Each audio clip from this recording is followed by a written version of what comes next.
Today I'd like to talk about something a little bit different, or in a curved way, a little bit different from my usual format, so to speak. Um, so I created this theory called capping theory, CAPPING, capping theory. I developed it first for the curiosity I had toward whatever people call luck in gambling. So I wanted to have this take on gambling.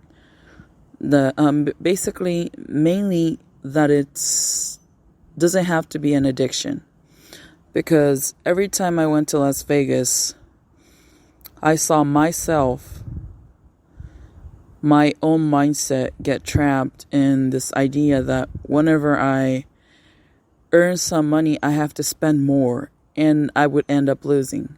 Sometimes I did. After implementing the theory, actually, I was able to earn some money and then just save it and use it for tangible things, and not another gameplay, such as some food, some new small handbag that I needed, the size that I had just needed, and such. So when I created this theory based on how so many people fall for that same mindset, when I earn some money, I have to spend more, and I have to keep on spending until I realized that I had just spent way too much and lost all of the money. So the theory goes like this. First, number one important thing. And I want to just mention a little bit that it applies to emotional and physical health as well. And that is kind of why I'm mentioning it on this podcast, other than some other platform, because this podcast is titled Thoughts to Health. So the road to having better health. So this theory goes, number one, the most important thing is to have a maximum cap, maximum limit.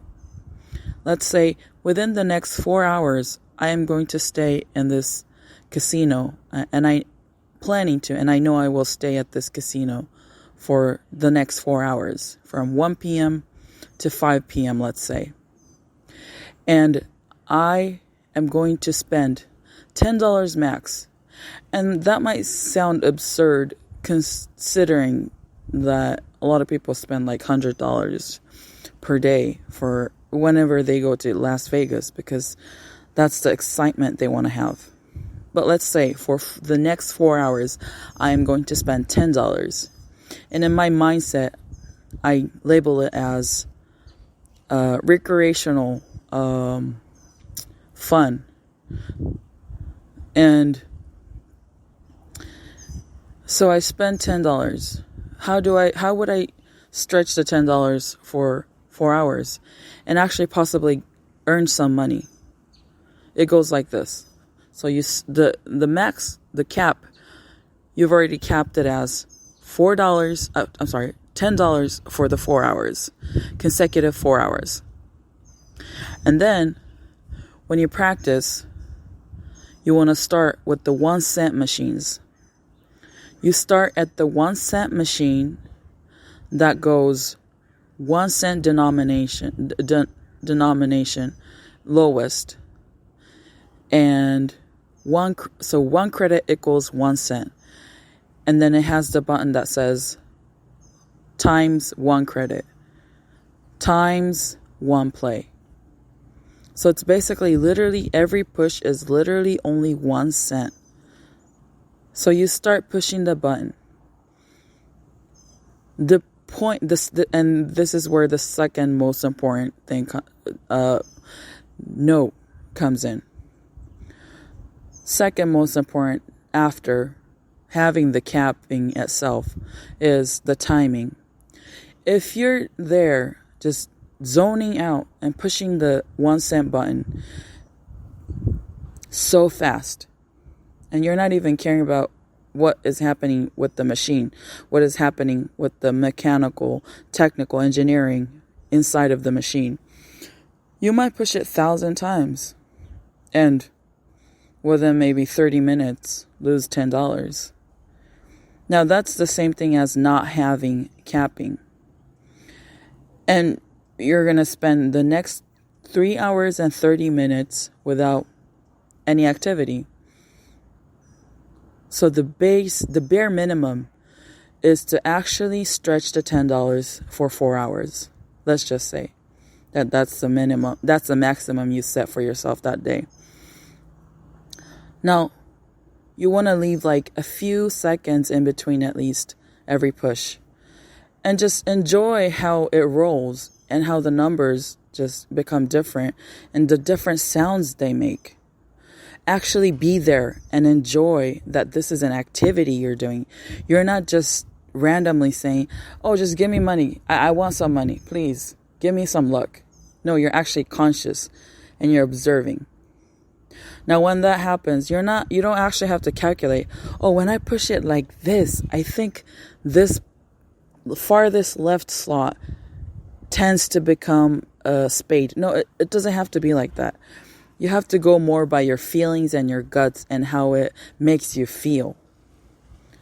If you're aligned to how you feel and you start over calculating, it actually takes away luck, because luck a lot of times has to do with quantum physical energy. You're sending out that energy through the electrical synapses, electricity release, neuropathic release. And that actually generates heat. And of course, that's why when we get migraines, something is happening inside of our brain. And that energy, that release connects with the machine's energy. Now, I'm not necessarily saying you're having a conversation with the machine, but the way you carry your energy is converted into how the machine will react. But it's not even that. You have to base it on logic. So that's why there's the capping. Second, you have to not time, but be considerate of the timing that you push the buttons. And then once you start to get a feeling for it, maybe play around with the times. So times 1 credit times 2, then you're using 2 cents. Times 1 times 3, or you're using 3 cents per push now. And then go back and forth. This is almost like, this can be applied to life itself. Because let's say you're going through things. There's no definite way of analyzing and calculating it. There's the mystery portion that you have to kind of just let it be tried out.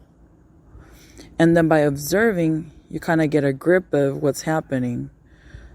Maybe when you're really angry and you start pushing carelessly, you tend to lose money. There's certain things that's happening with the engineering.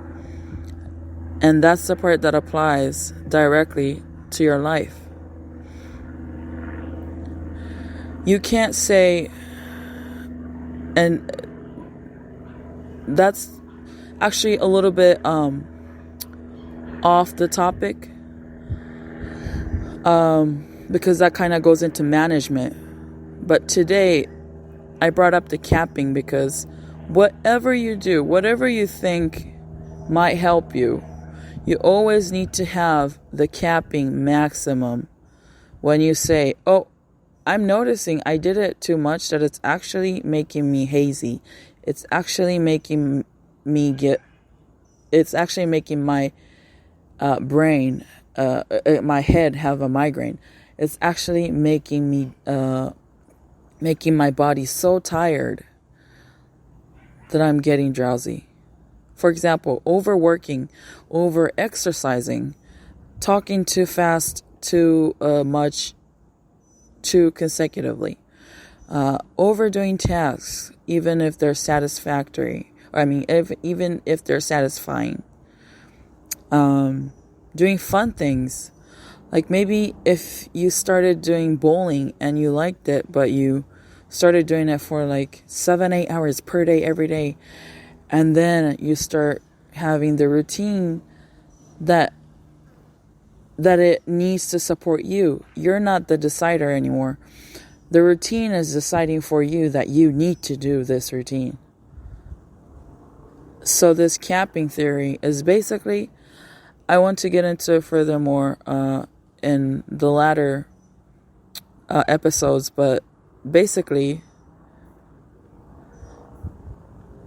this theory pertains to the idea that whatever you do, and especially when it's so exciting and a lot of fun, you need to be mindful of the maximum limit of the drinks you have, maximum hours that you work on your favorite topic, maximum hours that you consecutively exercise, whatever it is. And when you train your brain to literally, after you set the max cap, and when you hit that cap in a tangible, visible, countable amount, you go, oh, I have to stop now. Because by logic, I know it's not going to help if I further keep on doing this at this moment. I have to take a 10-minute break, an hour break. And you actually implement that in action, in execution. This is where it could possibly cure any type of addiction. But the first training is start small. Start setting the maximum limit in a way that it's easier for you to stop, and keep implementing it, and count the patterns, and then observe and learn which patterns actually promote your health. So the theory itself, I want to possibly get into later on as I do more episodes. But that is it for today. It is August 30th, 2020, Sunday. I hope you guys have a great day. Bye-bye.